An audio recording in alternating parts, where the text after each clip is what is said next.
Not me. I see right through you, Philip. I see right through you. We're recording from inside a real haunted location. The ghost gear set, the veil thin. Expect raw energy, real conversation, and maybe a few voices that don't belong to the living. This isn't just a podcast, it's a summoning. Some dolls were never really meant to be played with. Across time, they've been used to cast spells, trap souls, and deliver messages from the dead. Tonight, we open the cabinet. From ancient spirit vessels to viral nightmares. I'm Ashley, your coven mistress, joined by my sisters of the craft. Co-host Savannah. Yes. And our other beautiful co-host. Yes. The most amazing, the fabulous, the All Saints lunatic co-owner. I'm also an archaeologist and a ghost hunter. Trying to be. Working on it. That's our tagline. Yeah. Thank you. So we are in a very haunted location today, like always, but today we return home to our covenstead. And we're sitting in the doll room while we talk about haunted dolls. And we also have some ghost devices going. We have the spirit bell, spirits, 1 ring for yes, 2 for no. And Christy is going to turn on her spirit talker. We need to have a sleepover in here. We do. We're going to. We're going to. We are soon. I want to sleep in the chapel. Wait, we're sleeping separately? I think we should. But I like to cuddle. I'm just kidding. I mean, we can do.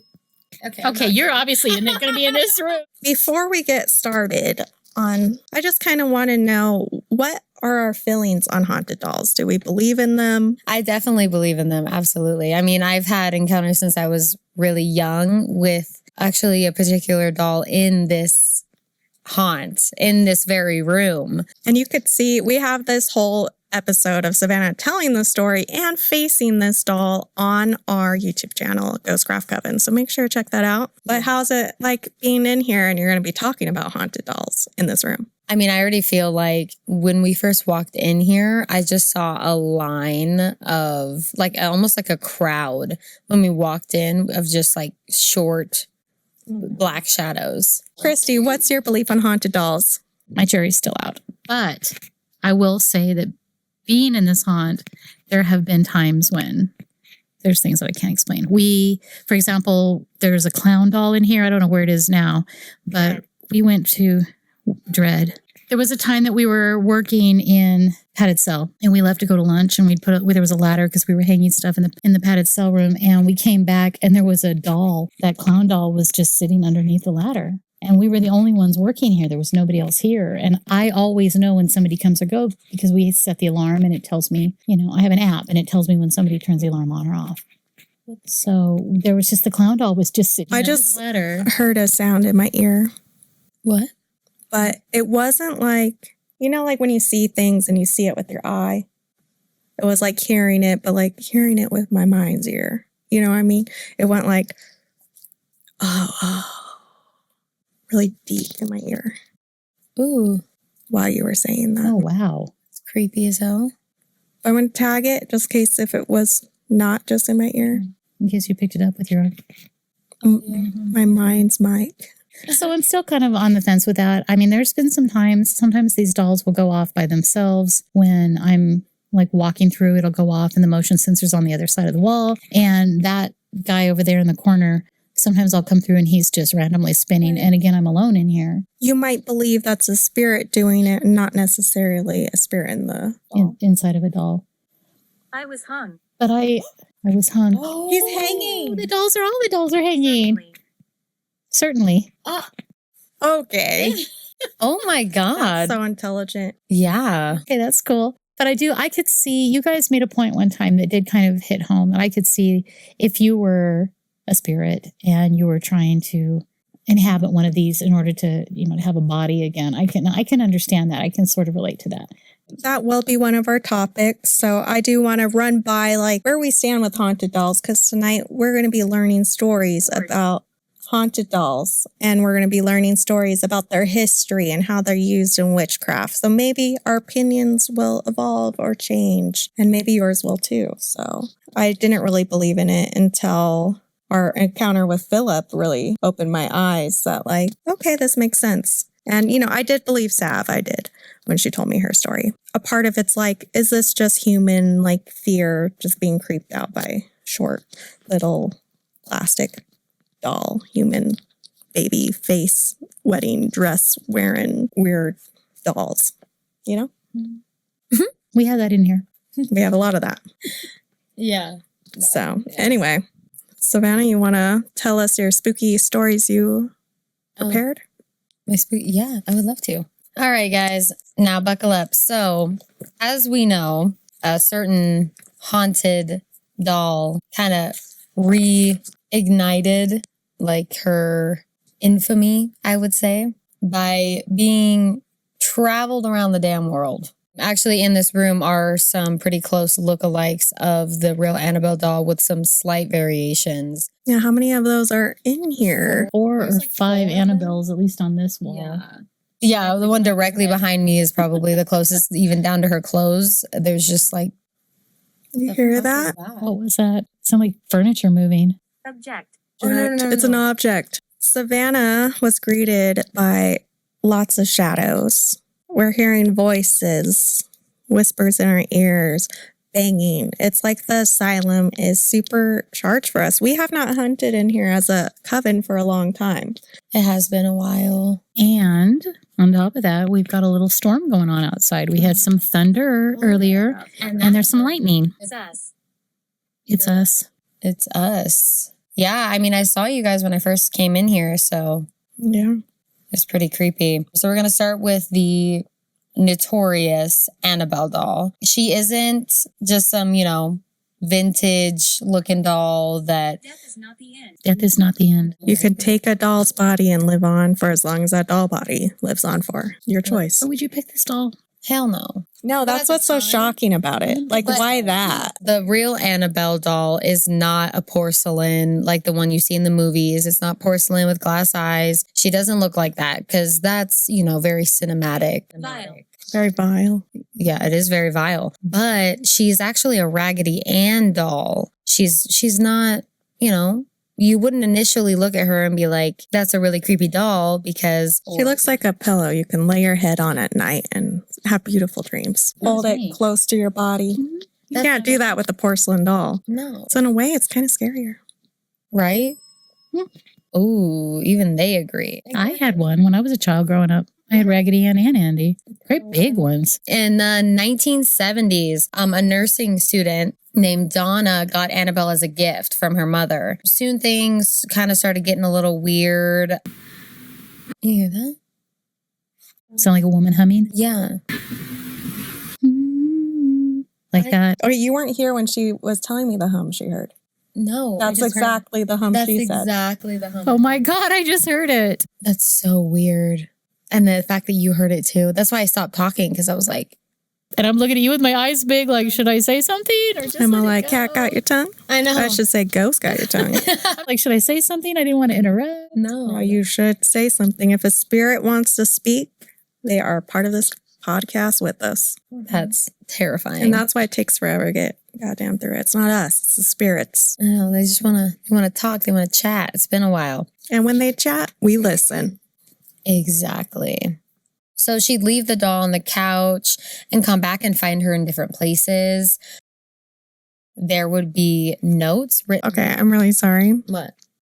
I just saw something swoop along the floor and come towards us out of that doll right there with the blood on its face. It just kind of towards you. Girl. Towards Savannah, for those that are listening. Savannah's like, Battery. the battery. So Savannah's like, okay, we're done. Going home. All right. See you in the lobby. Wow. It scared me. If you're watching this on YouTube and you can see the video, you see my face react to it. Because I'm like, what's coming at us? I don't love that. Do you guys not want us to tell this Annabelle story? Are you guys jealous of all the attention she already gets? Blonde hair.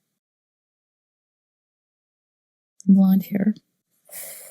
Okay, are we talking about my color change? Does that one have blonde hair? Yes. It's So like the a- doll that I just saw the shadow crawl out of Yeah, it's has like blonde hair. Yeah. I'm like covered in, I hate how I feel, but I love it. No, she's terrifying. She was one of the ones that I would see at the old house that used to be the haunt. Yeah, she's an old one. Yeah.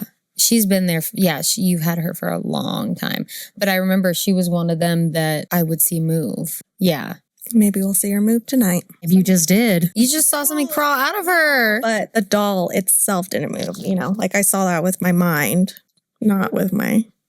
Well, I saw it with my eyes, but there's no way Christy saw that with her eyes. Yeah. Did you just see that? Did you see me turn to look over there? Yes. I heard a noise, and right when I heard the noise, the damn bell went off. Did you hear the other noise that just happened while you're talking about that noise?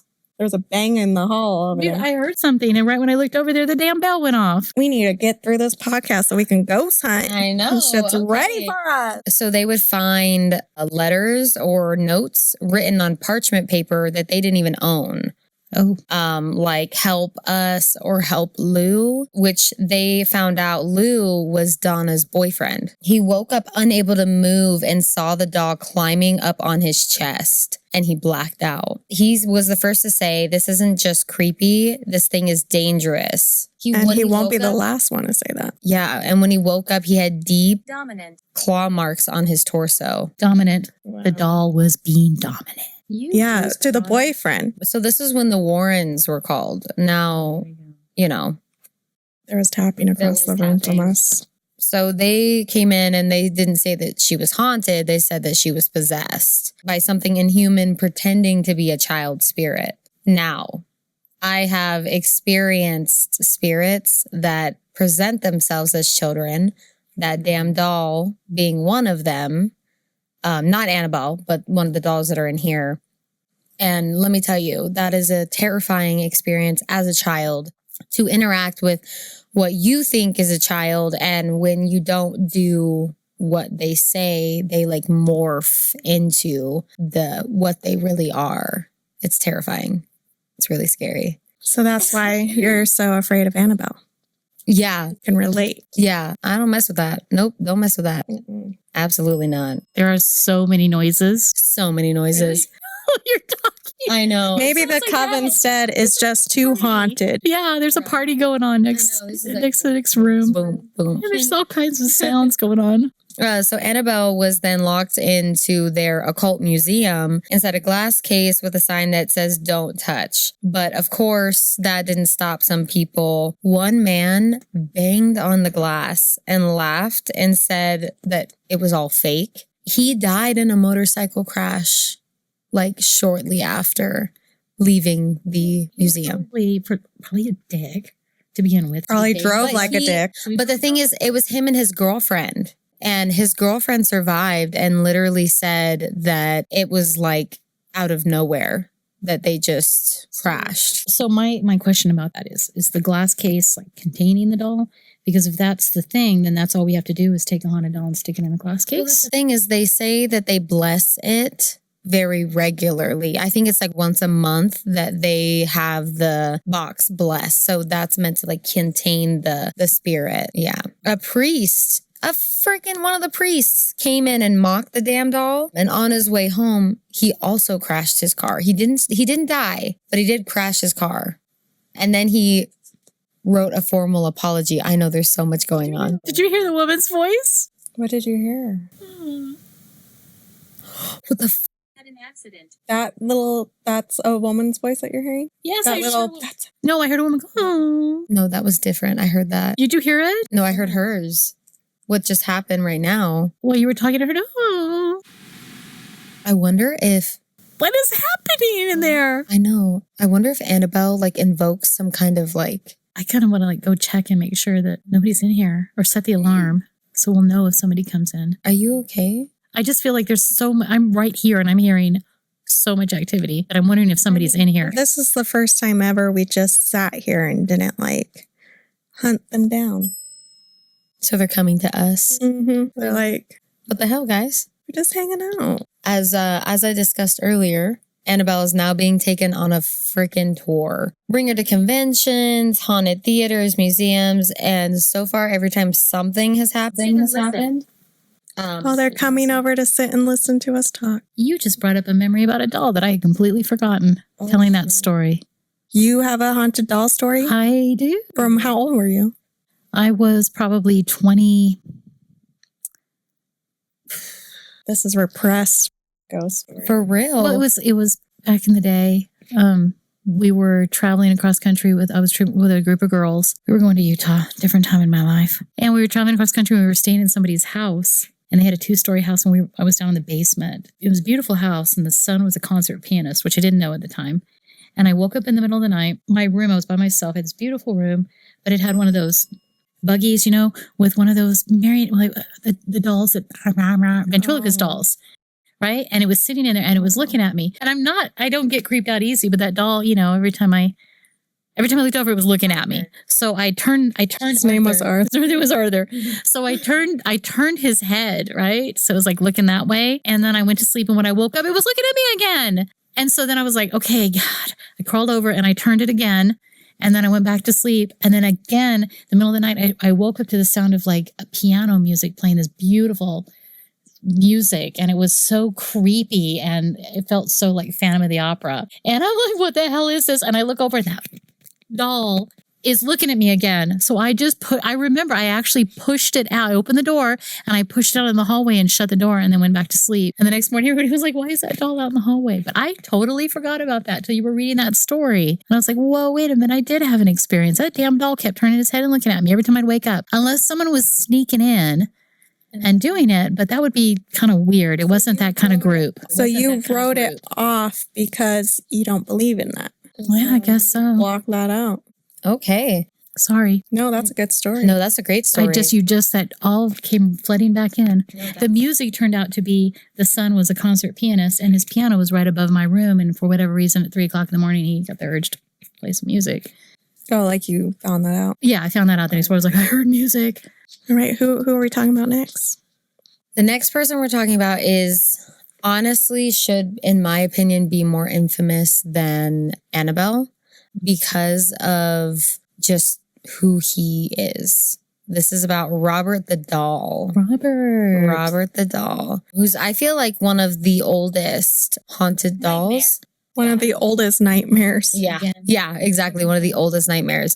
While he's not as keen on killing people, he has been known people that take his picture without permission or, kind of being rude or anything like that. His spirit has followed them home and given them nightmares until they write in an apology. There's literally in his glass case behind him is a wall of apology letters of people that he tormented until he felt like he did good enough. It's in a glass case in East Martello Museum in Key West, Florida. Back in the 1900s, there was a little boy who owned him named Eugene Otto. Dude, that thing is going off like crazy. Mm-hmm. Eugene claimed that Robert could talk. Mm-hmm. Yes, it's me. Oh my gosh.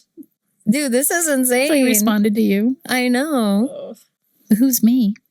Neighbors swore they would see the doll moving on its own, like from one window, and then they would look over and he was in the next. And then anything bad that would happen to Eugene as a kid, he would blame it on Robert, but that could very well just be, kids doing bad things. And, Robert the Doll is 3 feet tall. Did you know that? No, I didn't know that. I was picturing him being kind of small. Yeah, no, he's 3 feet tall. And it was meant to be, kind of like a little buddy for, the kid, Eugene. Like Chucky. So after Eugene died, the doll stayed in the attic. The new owners would say that they would hear footsteps and giggling at night. Then the sound of like tiny feet running around in the attic. That's delightful. Yeah. That would be terrifying. I know, right? Oh my gosh.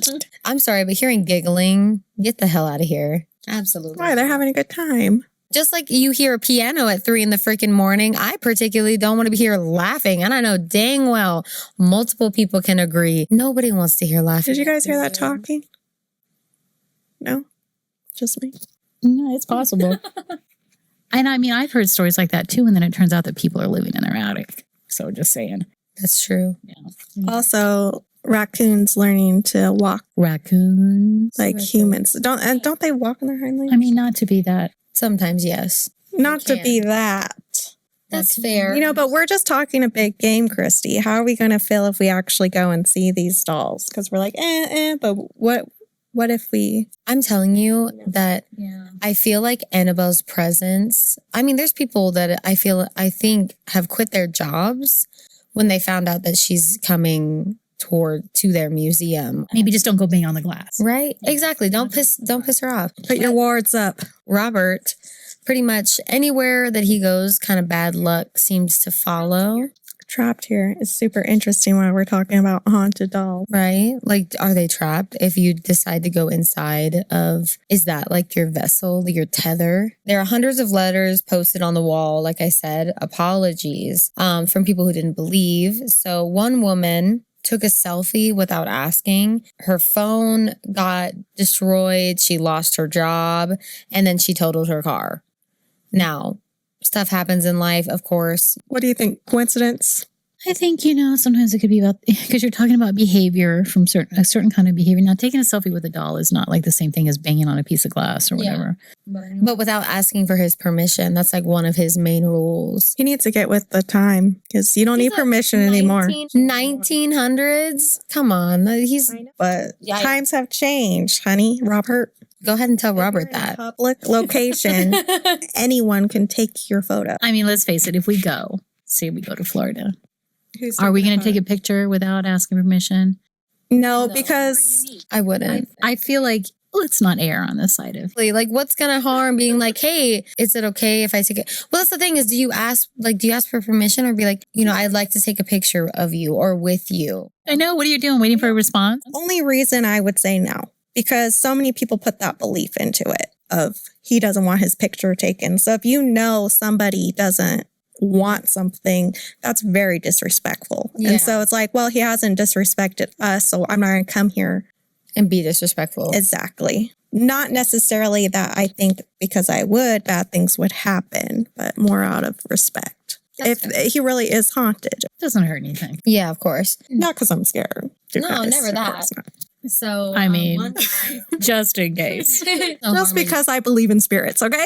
Yeah, that, exactly. So maybe these dolls aren't haunted. Maybe they're just vessels. Maybe they're just collecting stories. Maybe when we talk about them like this, though, they might be listening. So much is happening while we're talking about these two infamous haunted dolls. We're also sitting in a room that's super haunted. Yeah, well, we're sitting in a room full of dolls. It could be sitting there going, "Oh, that's a good idea. I didn't think about that." Right.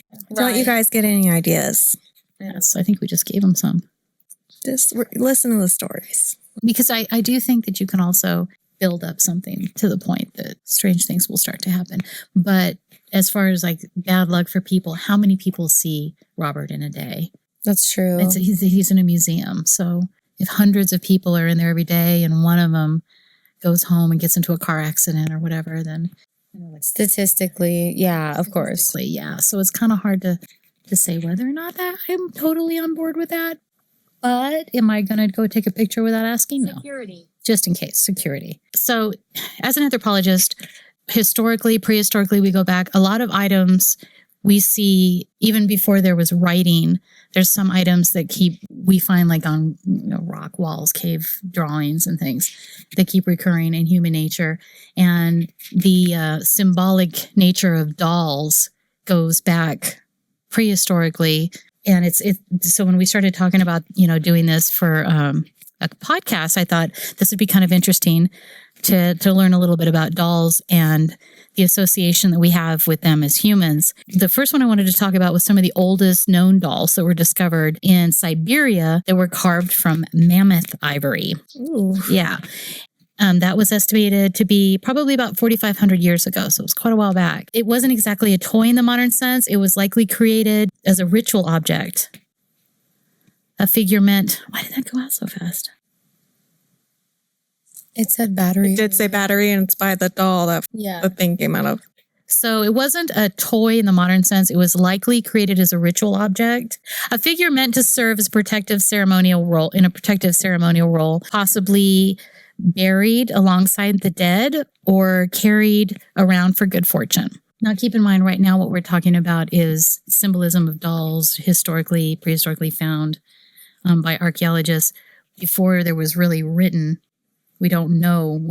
There was nothing writing exactly explaining what the dolls were. So the information that we have as archaeologists is just how they are found in context when they're discovered. So that's interesting. So people were making dolls before they were writing. Yeah, absolutely. And even in Mexico, there were lots of figurines that were made out of pottery, for example, that were made in human form, of course, but also made in animal forms.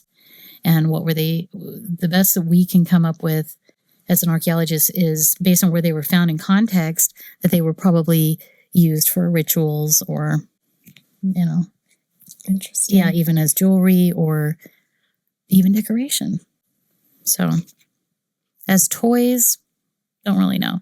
That'd be a lot of work to entertain a kid when they can entertain themselves with a stick. Yeah. Let's be real. Yeah. Playing kick the can before there were cans. Mm-hmm. Okay.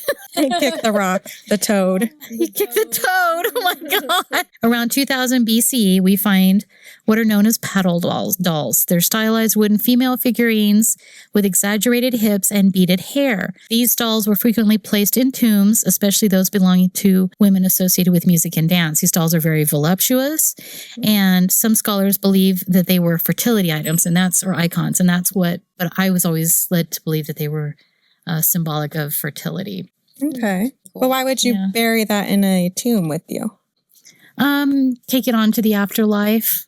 Oh, I see. Companionship. That's true. That makes sense. Because if your body's dead, you're not fertile. I don't know how to tell this to you guys. We don't know. I mean, they don't know. Did you really? Are they having sex with mummies?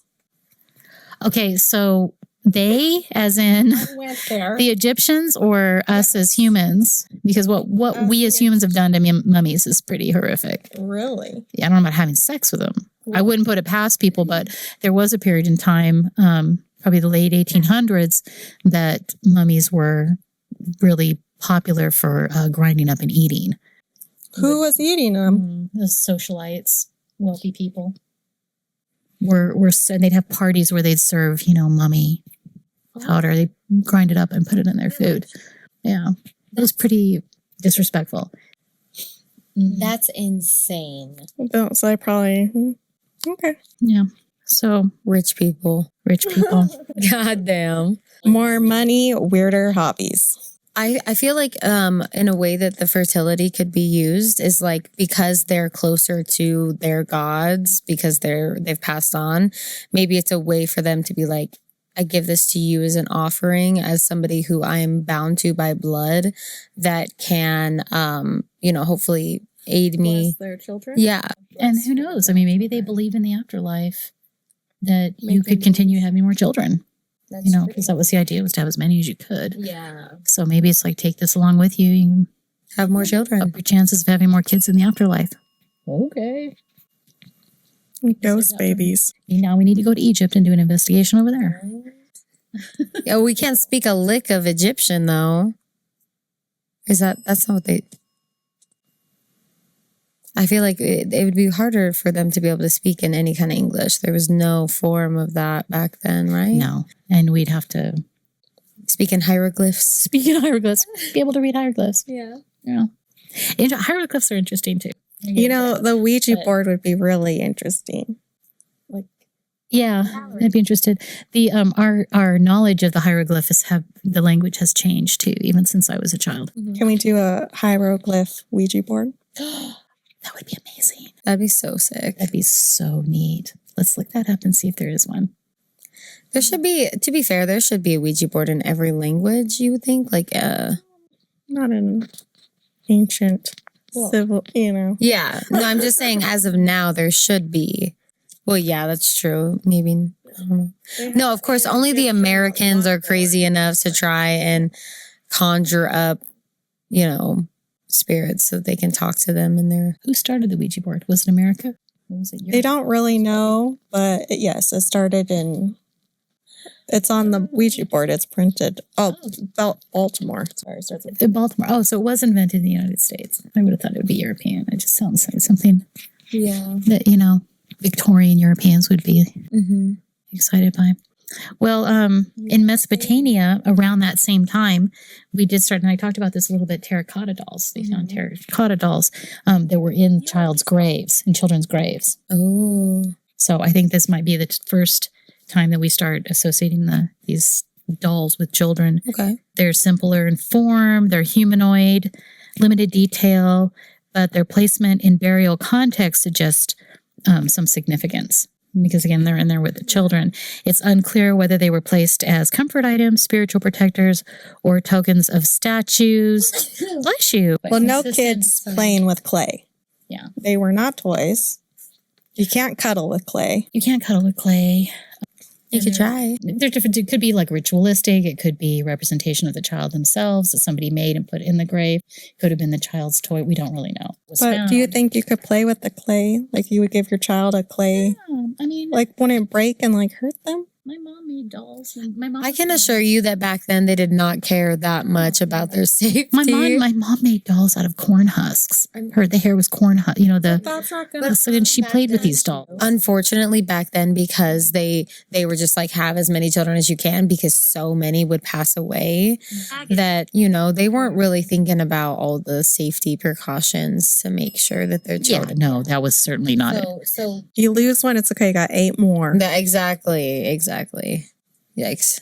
No, you're right, though. Yeah, that's a whole other thing that we can talk about is children and their role in society, in culture and families, and it has definitely changed quite a bit. It's changed a lot since I was a child. Oh, yeah. Geez, that thing's going crazy. I know. A lot since they were a child, too. Oh, yeah. Okay, so by the time we reach ancient Greece, dolls began to take on more recognizable forms. Oh, made from clay, ivory, or bone. Some had jointed limbs, real clothing, and even hair. They were both educational tools and ritualistic items. Young girls would often dedicate their dolls to Artemis, the goddess of hunt. Okay, this thing is going crazy. Yeah. It's kind of freaking me out. Okay, Artemis is the goddess of the hunt and the protector of children. So as part of a symbolic farewell to childhood when they reached marriage age. Draco again, we got that. We also got Alric before as well. Interesting. So now, of course, marriage age would have been, the time of 12. Yeah, the time of puberty.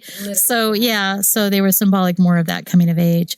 They're also these dolls were also buried with their owners. So I just want to say that I just saw somebody peek over George's shoulder right now. Mm-hmm. It's just like, You want to move something or ring a bell? Let us know that you are here.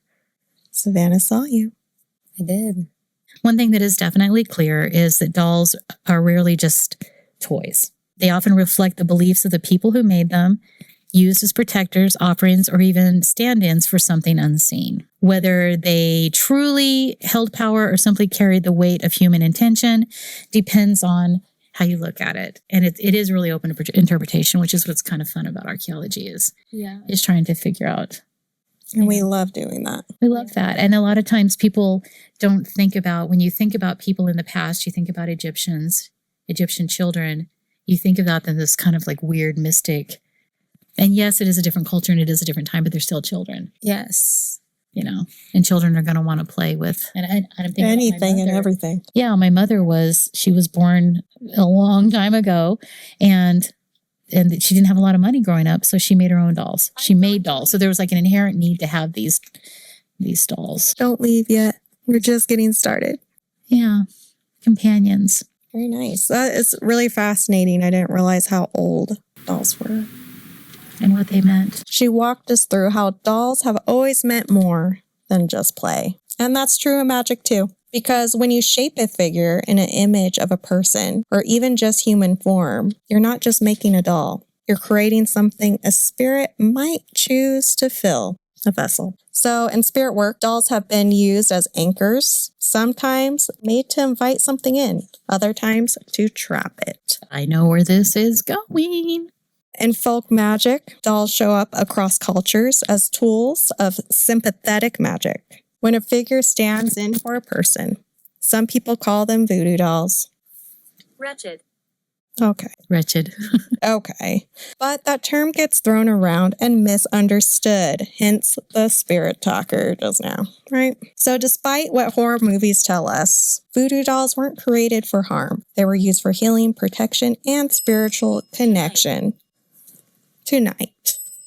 So the idea of voodoo curses is more Hollywood than reality, okay? I mean, this is rooted in racism Yes. and fear. Yeah. So It's cultural magic. That's the thing is a lot of people who do stuff like this is very ancestral. Well, I think of like witches that make the wax dolls, of figurines of people. And then it's kind of similar to that as a voodoo doll. yeah, so we see in European folk magic too, Yeah. with puppets made of wax, cloth, and clay, and stuffed with herbs, hair, and nails. Anything to bind it to a target. Sometimes it's for protection. Sometimes it's to sever, silence, or bind. Either way, the doll becomes a stand-in. But it was Christianity that took that fear and magnified it, as we know. And that's a whole other podcast. That's a whole other podcast. Oof. It called those practices evil, said dolls could hold demons, hence Annabelle. I mean, that's why we're here today. Oh, yes. Today.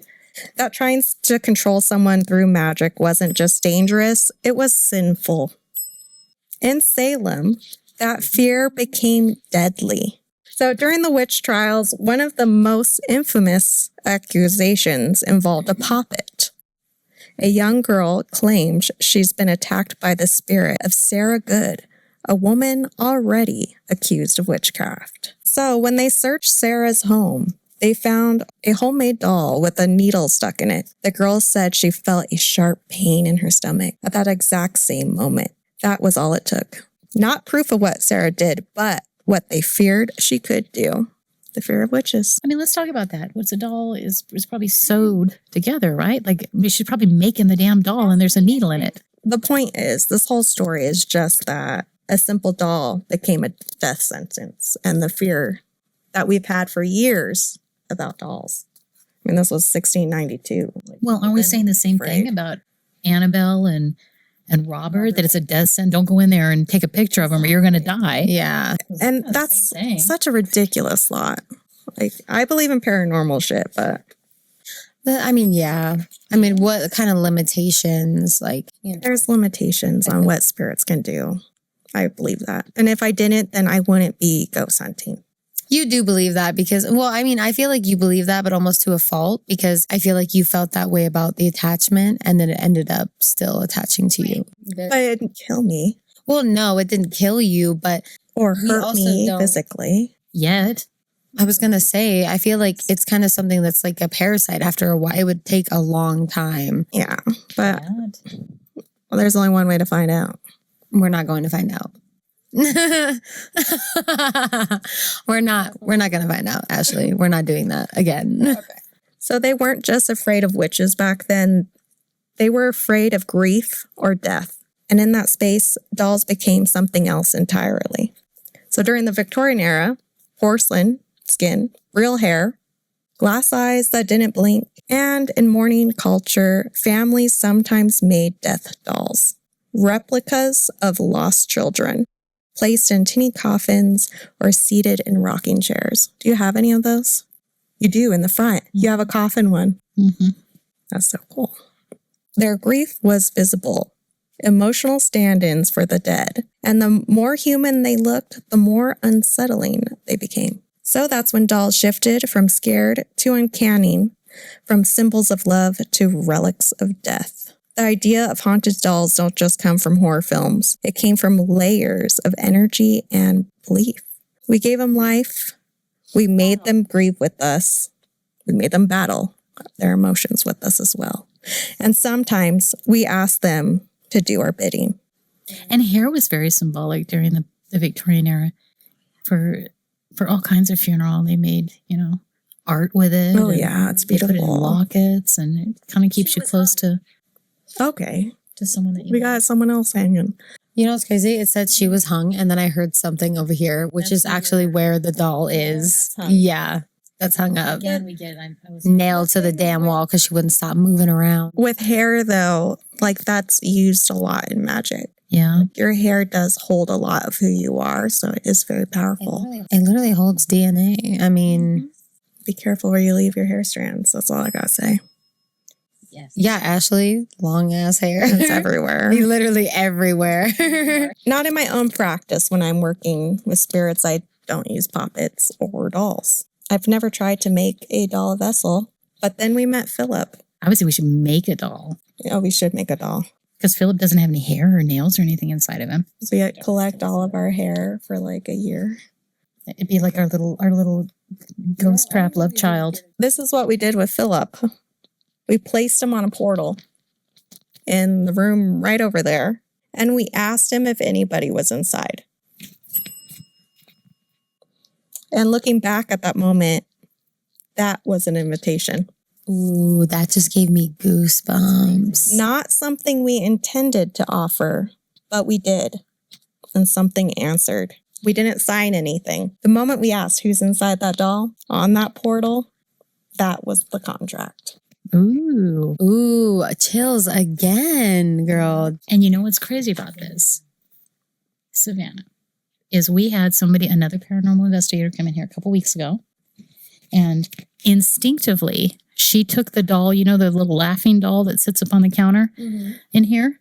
She took the doll and put it instinctively. We didn't tell her anything. I don't think she watched our show. She put the doll right on the portal and did the same thing. She did the same thing. What? So there's something about this place and that portal that's asking for dolls and asking for vessels. And we don't know much about Philip before we got him because our friend Douglas brought us Philip, and he wasn't sure if it was haunted or not. And from then it asked for the doll. We put it on the portal, and now here we are. So I did have Douglas write us in his story with Philip. So our guests, our viewers, our listeners can know about Philip's origins. Oh, that's cool. That is super cool. Thank you, Douglas. I love that. Yeah, thank you, Doug. Here's our letter from Douglas. Oh, I'm a big fan of garage sales, thrift stores, antique shops, you name it. On September the 1st, while in an antique mall, I saw Philip. Of course, old dolls are everywhere. There was something about him that made me do a double take and even take a picture of him. Later that day, I was in a Discord server group, and the subject was, of course, haunted dolls. I thought about Philip and the picture I took, so I posted it. And almost instinctively, the consensus of 90% of the chat said he was haunted. Some people instantly felt sick, dizzy, and lightheaded when viewing my picture. After witnessing the effect he had on people, and not all bad, I knew I had to have him. We went back a week later and I purchased Philip for $25. I personally didn't feel anything bad or foreboding while he was in my presence or in my home. I thought he was very charming and cool, to be honest. However, I did once wake up in the middle of the night, look over to my chest of drawers, and notice him in the faint light. Philip is the kind of doll whose eyes are open when he's standing up. pretty eyes. Pretty damn creepy. And also, no, don't lie. His eyes are not pretty. They are. They're creepy as hell. Look, he's got beautiful. It's creepy when he's peeking around the damn computer monitor while you're freaking editing. He brings me comfort. Savannah's not a big fan of dolls because she gets chased by them. Yeah. Philip has Christy and me twirled around his little fingers. Yeah, he does. Not me. I see right through you, Philip. I see right through you. Oh, It's okay. It's okay. sorry, buddy. See what I mean? She'll grow to love you. It's okay. That's debatable. Just needs to spend more time with you. Okay. Something told me he wanted to lay down. So I got up and laid him down. Then his eyes shut. In the morning, I stood him up. So that began our daily and nightly ritual. Oh. So I want to add really quick. We just did an investigation with Mandy where we did it overnight in room B340. And I videotaped Philip from laying in the bed. And he was on the coffee table across the room and he was staring at me. And I zoomed in on my camera and just like showing that he was the last thing that was looking at me, and we're looking at each other. And I go to sleep. And Mandy says when she wakes up, I swear, in the middle of the night, I rolled over and I saw a life-size Philip. Oh, good God. Standing next to the bed, looking at you while you're sleeping. Okay, that. So, and it's funny because Okay. you bring it back to Doug, our Douglas, and he felt like he needed to lay him down. He's like, what the fuck? You didn't tuck me in. That could be it. You lay him down. Or did Douglas feel called to? I think he told me he felt weird leaving him up. Like he didn't want him watching him sleep. Yeah, because he's creepy as hell. Yeah. He's a little bit of a pervert. He is. You're just now discovering this. Yeah, there's some times when he says stuff that he should not be saying. He's not a little boy. He's a full-grown man in a little boy body for eternity. One day while watching investigations of All Saints, I just had this overwhelming feeling that Philip belonged there. Wow. Yeah. Like they were kindred spirits. He would be welcome and wanted. Oh, yeah. I texted Christy and said, hey, do you take lost dolls? And Christy said, I got a, yes. Of course. I got a room full of them. Yes. And we also made arrangements to meet up at All Saints. Do I miss him? No. Me neither when he goes home. Savannah's like, I get it. I miss him. I know, I do too. Not because I'm heartless and don't care, but Philip, who in fact I named Rudolph before he told us his name, doesn't belong to one person, but many. The curiosity that he brings out in people and his ability to unite. Okay, Douglas, let's settle down. Is Philip uniting anybody? No, he makes you want to drop kick him. Oh my God. What is wrong with you? I don't actually want to drop kick him. You need to make nice with Philip. Do I have to? No, I don't have He's to. a part of the coven. That's fine. I don't have to like him. In every horror movie, it always ends up where we're over here going, no, and then she's right. And then I'm the one that survives. In the middle of the night, he's going to have his little tiny hands on your throat. Or giant life-size hands. Or giant life-size Philip hands with his little hands. It's how it always happens in the movies, right? And so it's like Savannah's the one, so we can't totally discredit her. We've watched too many movies. Not only too many movies, I've experienced too many creepy dolls to be like all buddy-buddy with Mr. Philip over there. So he had a very beautiful closeout. So he believes that his ability to unite, I believe, is more important than our old ritual. He's now free and able to fly where the coven takes him. Which we've taken him places. He's gone. He travels. That gave me goosebumps. Okay, listen. I still don't like him. But he travels. He's taking off his other shoe, Christy. No, I'm telling you, he didn't like these shoes.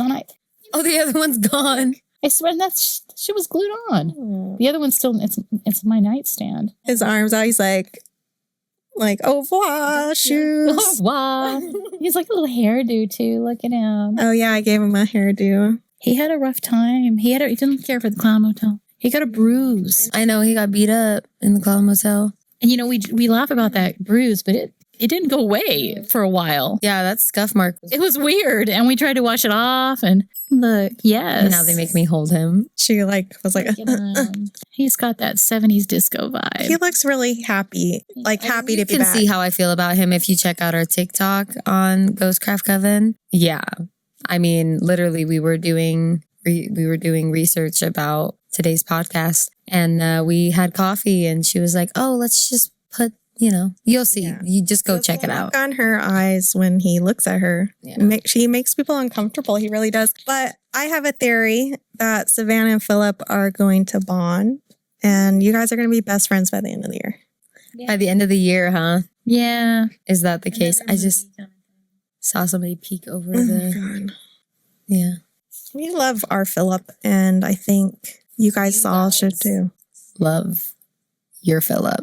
We do love our Philip. No, we're just the mom and moms. The mom and The mom. two moms. Now we have our son.